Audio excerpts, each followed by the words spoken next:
অহংকার মানুষকে নীরবে ধ্বংসের দিকে ঠেলে দেয়। অহংকার মানে নিজেকে বড় মনে করা, অন্যকে তুচ্ছ জ্ঞান করা। এটা শুধু কথার মাধ্যমে নয়, আচরণের মাধ্যমে প্রকাশ পায়। কেউ টাকা দিয়ে, কেউ অর্থ দিয়ে, কেউ আবার ক্ষমতা দিয়ে অহংকার করে অন্য মানুষকে ছোট করে দেখে। কিন্তু জানেন কি, অহংকার কখনোই উন্নতির পথে সহায়ক হয় না, বরং আস্তে আস্তে ধ্বংসের দিকেই নিয়ে যায়। একজন খুব বিদ্বান ব্যক্তি ছিলেন, যিনি ভাবতেন আমার চেয়ে বেশি জ্ঞানী আর কেউ নেই। সে একদিন এক বৃদ্ধ এসে বললেন, জানার কোনো শেষ নাই, শেখার কোনো বয়স নাই। আর ওই লোকটি দাম্ভিকতার সাথে অহংকার করে বললেন, তুমি কি আমাকে শেখাচ্ছ?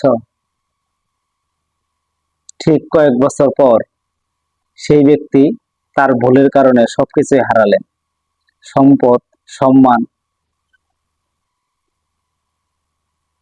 তখন তিনি বুঝতে পারলেন জ্ঞানের থেকেও বেশি গুরুত্বপূর্ণ ছিল হচ্ছে তার বিনয়টা। ইতিহাসে অনেক উদাহরণ আছে।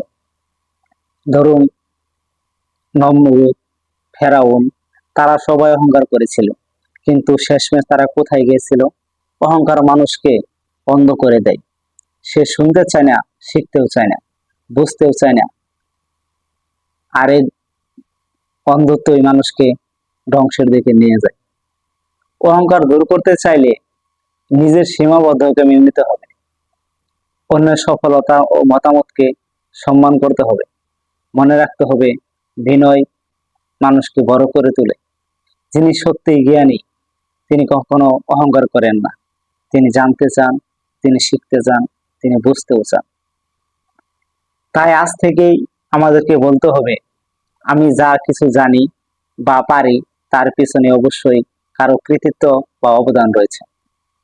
নয়, কৃতজ্ঞতা হোক আমাদের জীবনের একটা পরিচয়।